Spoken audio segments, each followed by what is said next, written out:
Their army was not just the largest in the ancient world, it was the most terrifying machine ever built. At its peak, Assyria controlled more territory than any empire had ever held before.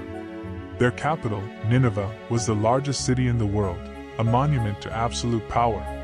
Inside the palace, conquered kings knelt with their tribute, or never rose again. The Assyrians were the first to build a full iron army, and iron changes everything.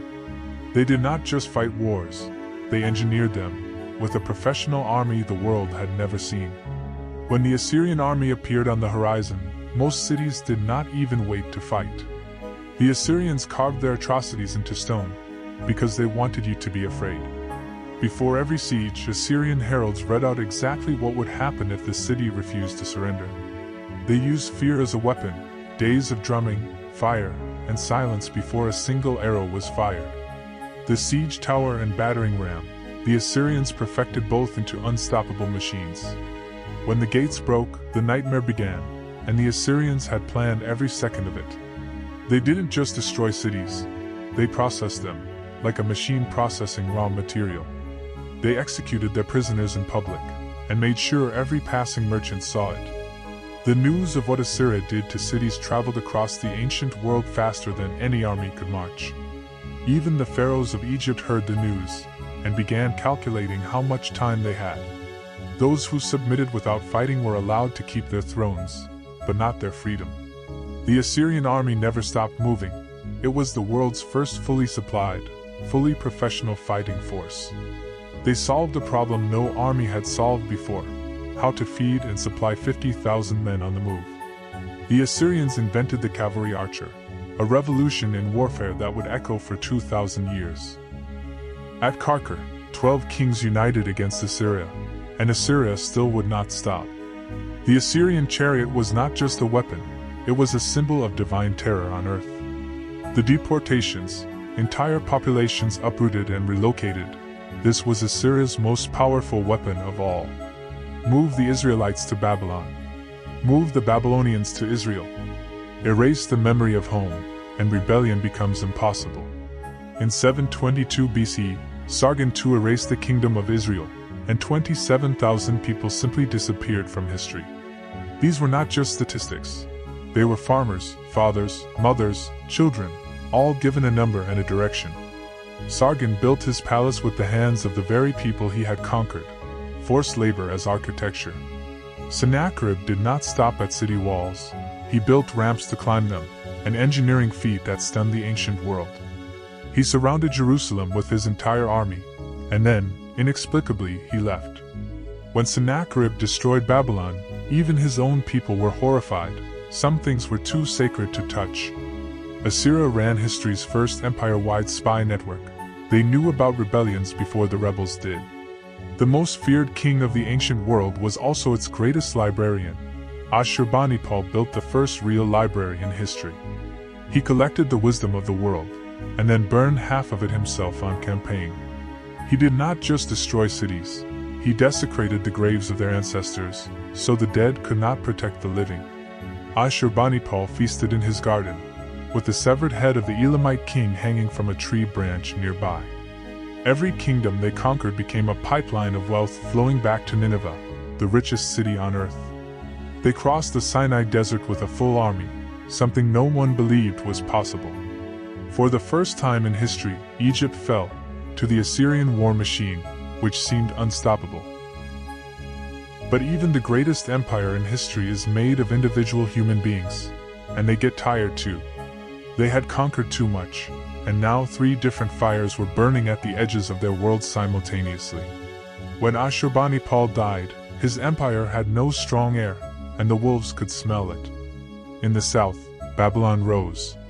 In the north, the Medes rose. And they found each other. For the first time in living memory, the Assyrian army was defending Assyria, and they were losing. When Ashur fell, the Assyrian world did not just lose a city, it lost its soul. In 612 BC, the most powerful city in the world was surrounded, and this time, there was no one to save it. The walls they had perfected breaking, broke around them. The library of Nineveh burned, and 30,000 clay tablets were buried in rubble for 2,600 years. The ancient prophets who had feared Nineveh most, they were the ones who asked who would mourn it. The last Assyrian king retreated to Haran, and then disappeared from history entirely. Most empires fade over centuries. Assyria collapsed in less than 50 years. The empire vanished, but the Assyrian people did not, and their descendants still exist today. Today, 3 to 4 million Assyrians live scattered across the world, one of history's oldest surviving peoples. In 1845, a British archaeologist began pulling Nineveh out of the ground, and the ancient world gasped. The fire that destroyed Nineveh actually preserved its library, baking the clay tablets hard enough to survive 2,600 years.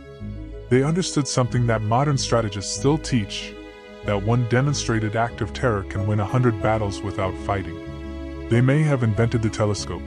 The same people who impaled their enemies were studying the stars. The real architect of Assyrian dominance was Tigris III, the man who turned a kingdom into a system.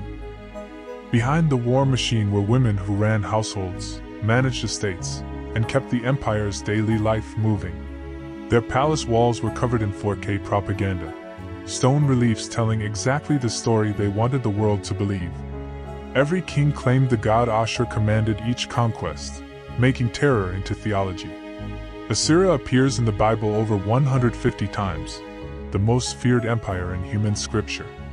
Every army that has used terror, siege engineering, and population displacement since learned it, knowingly or not, from Assyria. The winged bull guardians survived 2,800 years, only to be destroyed by sledgehammers in 2015. Every empire before Assyria tried to integrate what it conquered. Assyria only extracted and controlled. The deportees built new lives and kept their memories alive for generations, in languages that Assyria could not deport. The artists who carved Ashurbanipal's lions gave them more humanity than they gave the human victims, perhaps deliberately. Every generation, the same peoples rebelled, because no amount of terror can kill a people's desire for their own freedom. The same system that built the empire destroyed it. Too many borders, too many armies, too far from home.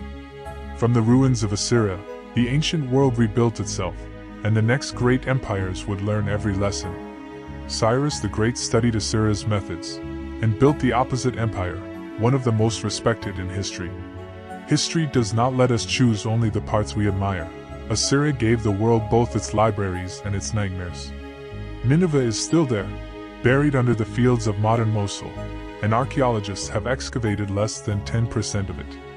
Every archaeologist who uncovers an Assyrian face knows they are the first person to see it in 3,000 years. The people Assyria scattered never fully disappeared. Their descendants may be reading this history right now. Sennacherib built an aqueduct 80 kilometers long, engineering that would not be matched in Europe for 500 years. Every nation that celebrated Nineveh's fall was also suddenly afraid of what came next. Without the monster, the unknown was scarier. From the first iron sword forged on the Tigris to a grandmother in Chicago teaching her grandchildren, this is the whole story. The mound of Nineveh still rises above the Tigris, waiting for the archaeologists who have not yet come. So here is the question that the ruins of Nineveh ask every generation: is an empire that terrorizes the world into peace better or worse than the chaos it replaces?